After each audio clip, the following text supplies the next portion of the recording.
Seku was a man of power, feared and respected in his village.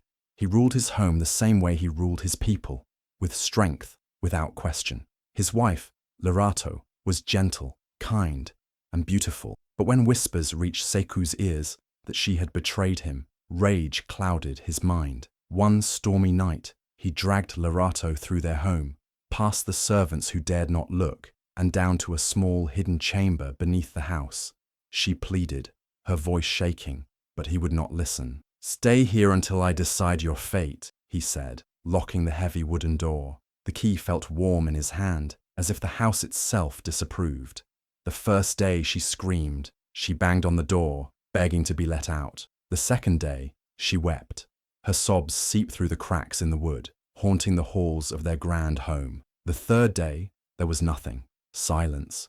Seku sat in his grand chair, staring at the door from across the room. Something felt wrong. The house, once full of life, now felt empty. The air was thick, heavy, as if waiting for something. On the fourth day, his sleep was restless.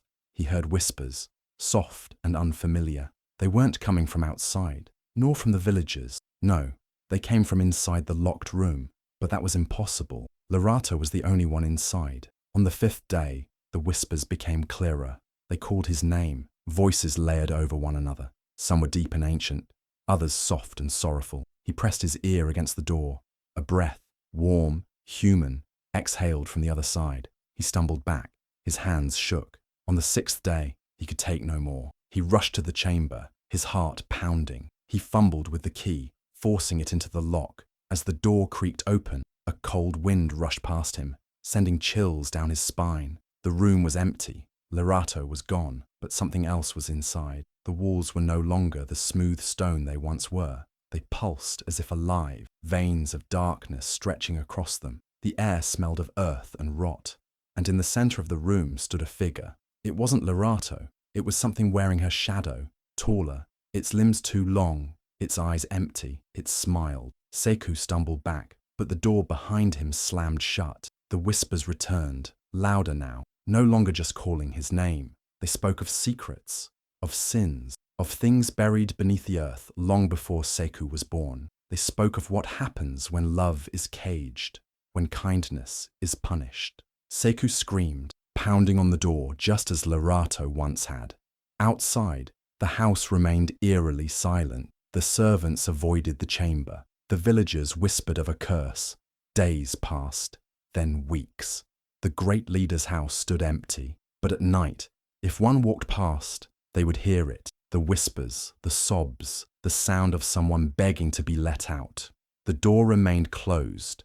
No one ever opened it again.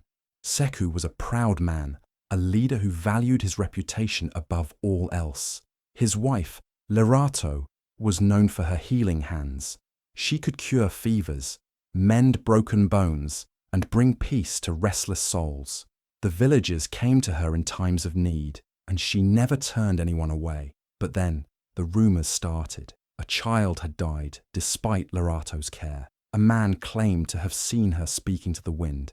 Some said she whispered to the dead. Fear spread like fire. The villagers began to look at her with suspicion.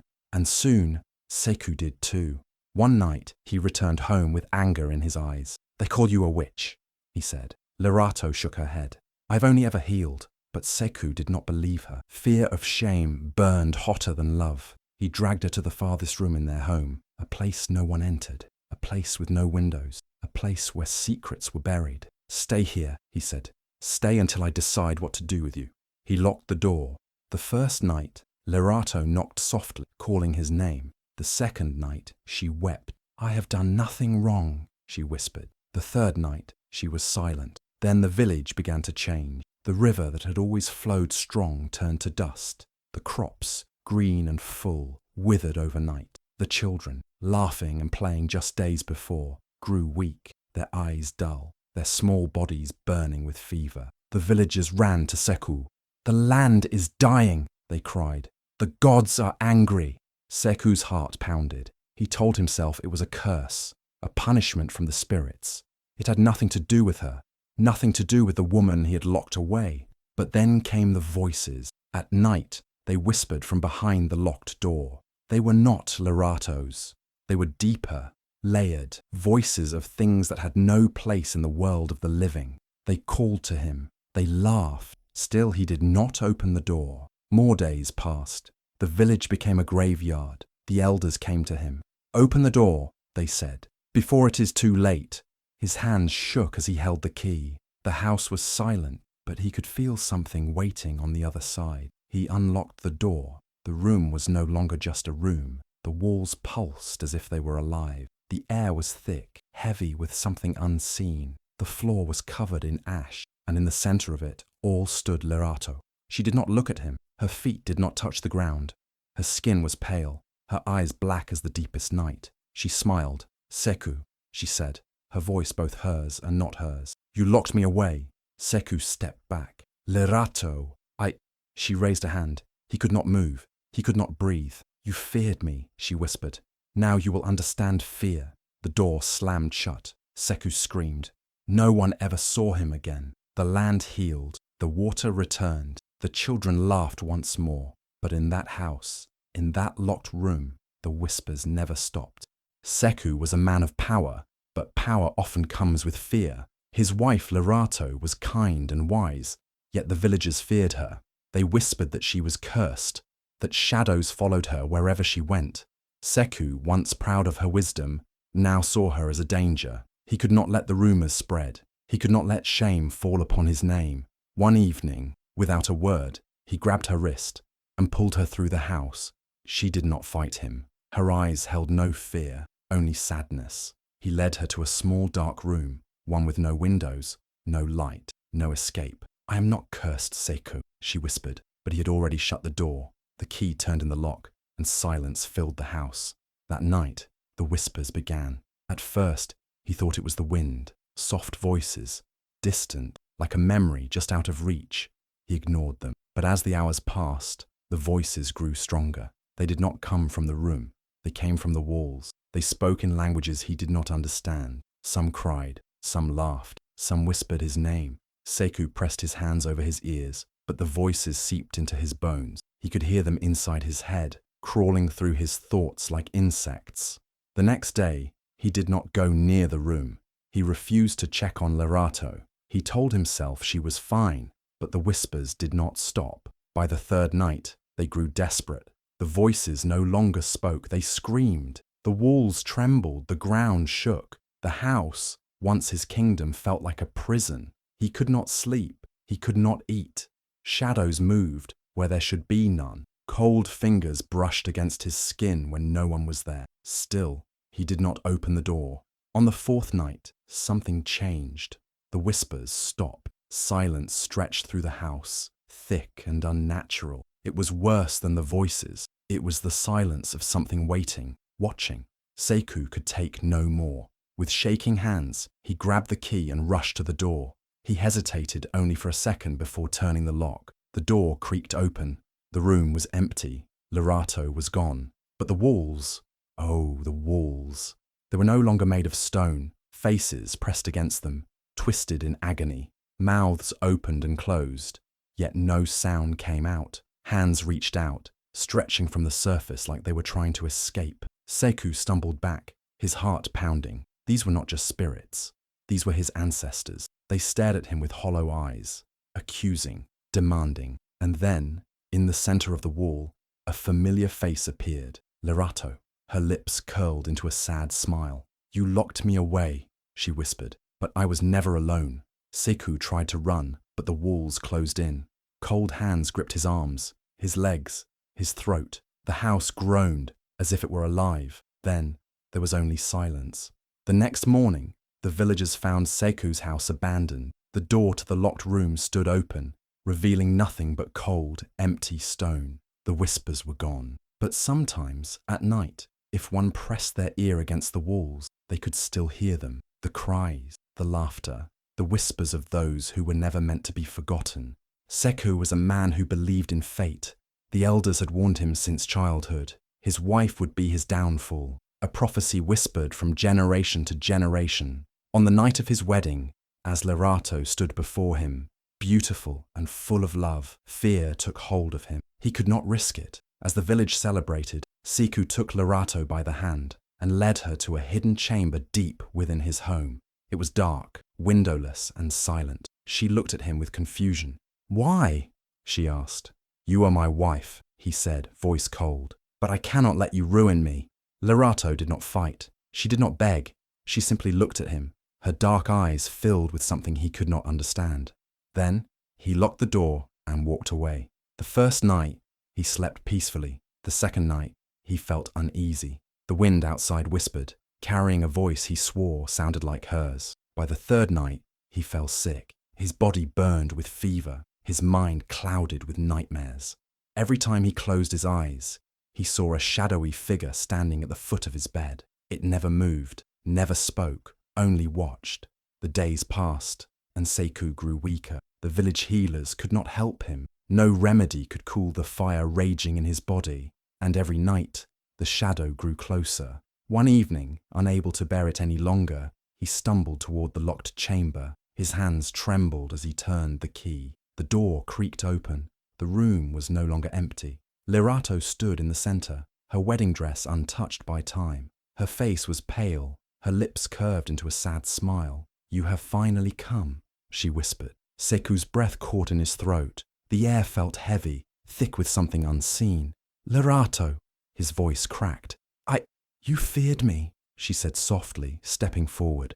"But I was never alone." From the darkness behind her, shadows began to move. Shapes twisted and stretched, forming figures with hollow eyes and whispering mouths.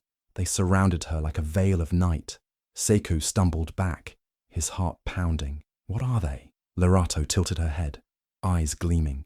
"The ones who were hidden before me, the wives who came before, the ones you never knew." The shadows rushed forward. Sekou screamed. The villagers awoke to the sound but found only silence. When they entered Sekou's home, they found the chamber open. The room was empty. There was no sign of Sekou, no trace of Lerato, but the shadows in the corners seemed darker than before. And at night, when the wind blew, it carried whispers of brides who had never been found. Sekou loved Lerato, but his love was poisoned with doubt. He watched her every move, questioned every word she spoke. The thought of losing her consumed him. One night, his jealousy took over. He led her to a hidden chamber, a place no one else knew about. "You must prove your loyalty," he told her. "Stay here until I know your heart belongs to me, alone." Lerato did not cry or beg. She simply looked at him, sadness in her eyes. "You will regret this," she whispered. Sekou locked the door and left. Each morning he returned, bringing her food and water. Each time he found her sitting quietly, her face unreadable. She did not complain. She did not plead for freedom. Days passed, and something about her silence unsettled him. She was too calm, too patient. He expected anger, sorrow, desperation, but she gave him none of it. One morning he unlocked the door, expecting to see her in her usual place, but the room was empty. Sekou's breath caught in his throat. He searched every corner, every shadow. There was no window, no other door. She could not have escaped, and yet she was gone. Panic gripped him. He ran through the village, shouting her name, but the villagers looked at him strangely. "Lerato?" an elder asked. "Who is Lerato?" Sekou's blood ran cold. "My wife," he shouted. "You were all at our wedding." The villagers only shook their heads. There had been no wedding, they insisted. No woman named Lerato had ever lived there. Sekou stumbled back to his home, his mind racing. He searched for proof, her clothes, her jewelry, anything, but there was nothing. It was as if she had never existed. That night, sleep refused to come. The silence in his house felt different now, heavier. And then, just as his eyes began to close, he heard it, a whisper, software, familiar. "Sekou!" He bolted upright. The room was empty, but the whisper came again, closer this time. "You wanted me to prove my love." The voice sighed. "Now it is your turn." The shadows in the room shifted. A shape formed in the darkness, a figure with eyes that held all the sorrow he had ignored. Lerato! Sekou opened his mouth to scream, but the shadows swallowed the sound. And by morning, his house stood empty. The villagers never spoke of him again. The night Sekou locked Lerato away, the skies turned dark. The wind howled, and rain poured down in endless waves. Thunder shook the earth as if the heavens were furious. But Seku ignored it. He believed he had done the right thing. Lerato had disobeyed him. She had spoken when she should have been silent, challenged him when she should have obeyed. He could not let it continue. So, he locked her in a room with no windows, no way out. "You will stay here until you learn," he said. Lerato looked at him, her eyes filled with something he could not name. But she said nothing. The storm raged on. 1 day passed, then 2, then 5. The rain did not stop. The rivers swelled, flooding the village. Crops drowned in muddy waters. Animals fled. The air was thick with the scent of wet earth and fear. The elders gathered, their faces grave. "This is not a normal storm," they warned. "Something is wrong. Someone has angered the spirits." Seku scoffed. "It is just rain." But deep inside, doubt crept in. At night, he lay awake, listening to the wind. Sometimes, it almost sounded like a voice, a whisper, a cry. On the 7th day, the village began to fall apart. Homes collapsed. The people begged for mercy. "Release whatever you have trapped," an elder pleaded, "or we will all suffer." Seku's hands trembled as he took the key. He told himself it was just a coincidence, just a storm, nothing more. But as he approached the door, the air around it felt different, heavier, colder. He unlocked it. The room was dark. At first, he saw nothing. Then, slowly, his eyes adjusted. Lerato stood in the center, but she was not the same. Her skin was pale, her eyes darker than the night outside. Her dress was dry, untouched by the storm. She smiled, but it was not a smile of warmth. It was something else, something that sent chills down his spine. "You finally came," she whispered. Seku took a step back. "Lerato!" She tilted her head. "I waited." Her voice was soft, almost sweet, but behind it, there was something old, something powerful, and they waited with me. From the shadows behind her, shapes began to move, dark figures, shifting like mist, whispering in voices Seku did not understand. The wind outside screamed. Seku fell to his knees, his breath shallow. "What have I done?" Lerato's smile widened.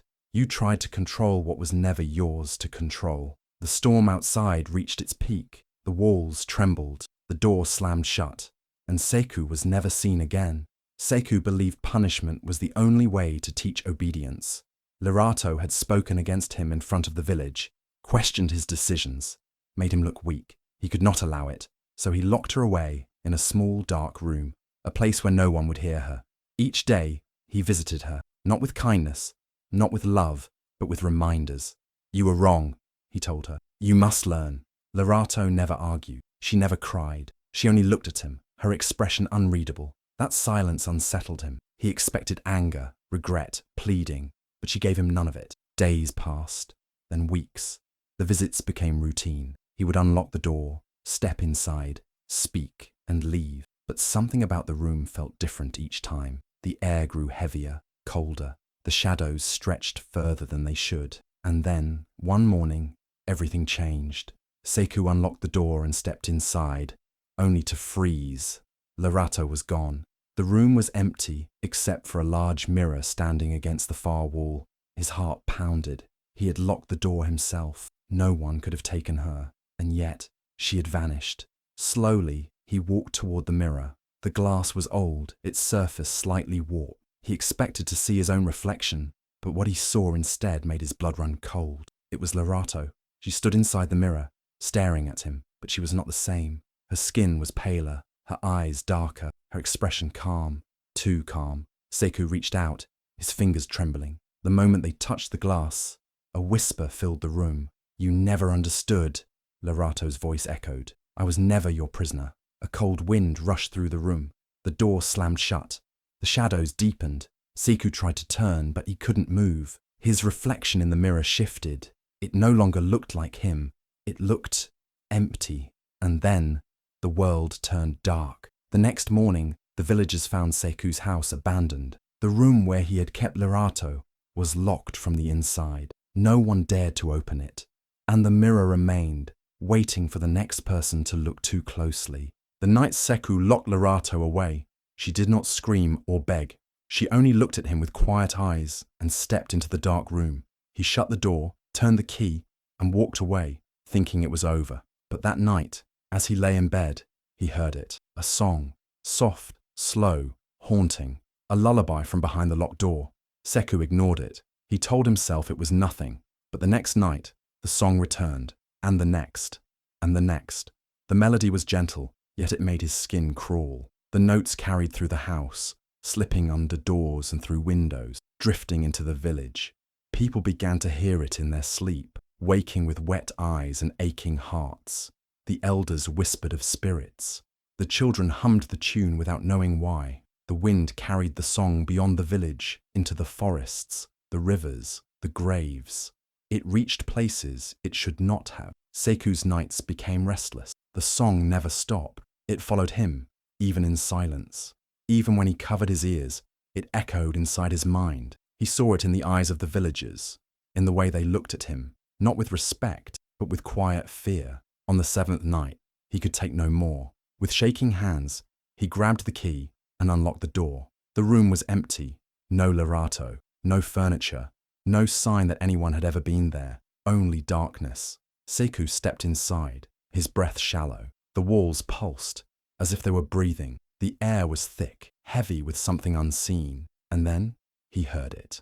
Right behind him, a whisper, a voice singing the lullaby. Slowly he turned. Lerato stood there, her face calm, her lips still moving with the song. But her eyes, they were not her own.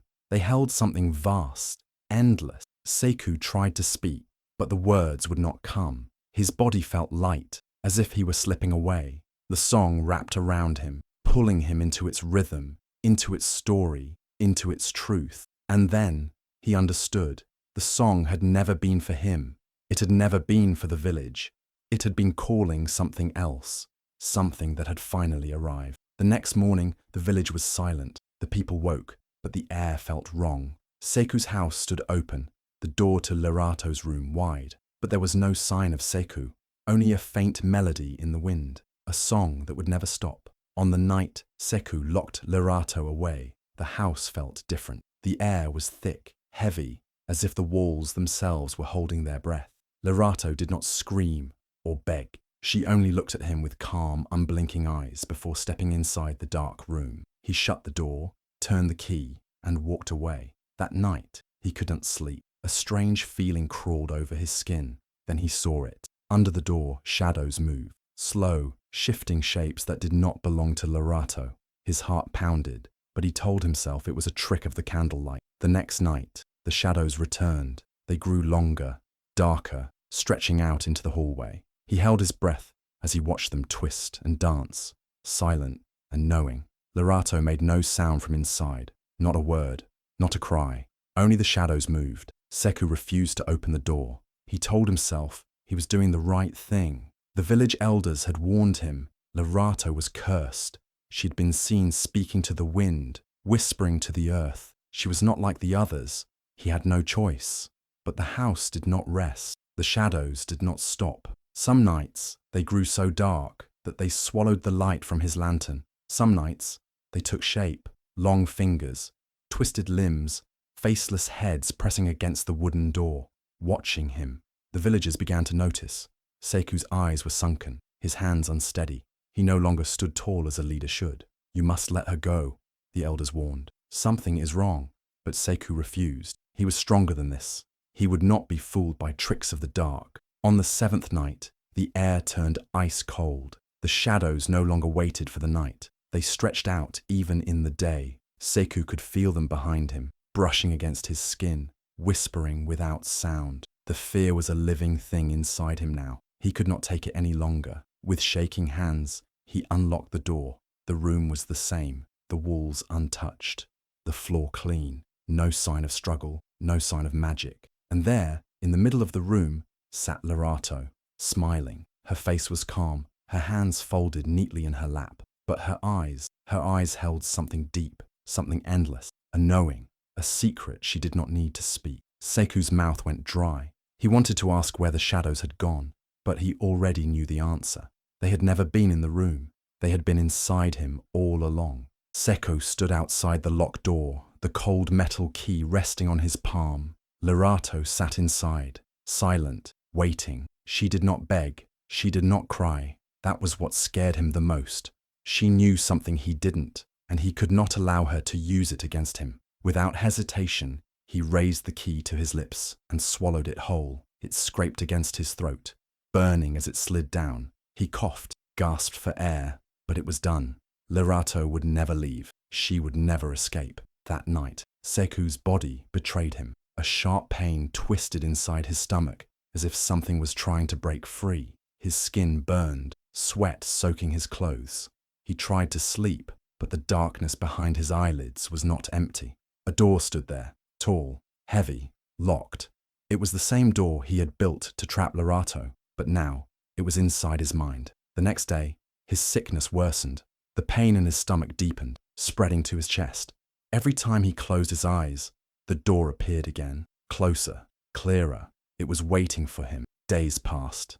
The villagers whispered. Seku, once strong and proud, was now weak, trembling, speaking in fevered murmurs. The key, he whispered in his sleep. The door must open. No one understood. No one but Lerato. She sat in the darkness, untouched by hunger, untouched by time. She knew he was breaking. She knew the moment he swallowed that key, he had trapped himself, not her. On the seventh night, Seku could bear it no longer. The door inside his mind was no longer just a vision. It was real. He could hear it creaking, shifting, waiting. He clawed at his own stomach, desperate to tear the key out. But it was not in his body anymore. It was deeper. It was inside his soul. And there was only one way to set himself free. Seku staggered to Lerato's door, his hands shaking as he pressed his forehead against the wood. "Tell me how to open it," he pleaded. His voice was cracked, his strength gone. "Tell me how to be free." From the other side, he heard her laugh, software knowing. "You already know," she whispered. Seku closed his eyes. The door in his mind loomed before him, heavier than ever. His hands trembled as he reached for the handle. He took a deep breath and turned it. The moment it opened, everything shattered. His body convulsed. His screams echoed through the village. The pain, the sickness, the weight of the key, it all vanished. And in its place, silence. The villagers found him the next morning, collapsed in front of Lerato's door. His eyes were wide, his lips parted, but no breath came. The door to Lerato's prison, unlocked, but inside there was no one, just an empty room and a single rusted key lying in the dust. Some doors should never be locked, and some keys should never be swallowed. What do you think really happened to Lerato? Drop your thoughts in the comments. Hit like if this story gave you chills, and subscribe for more haunting tales.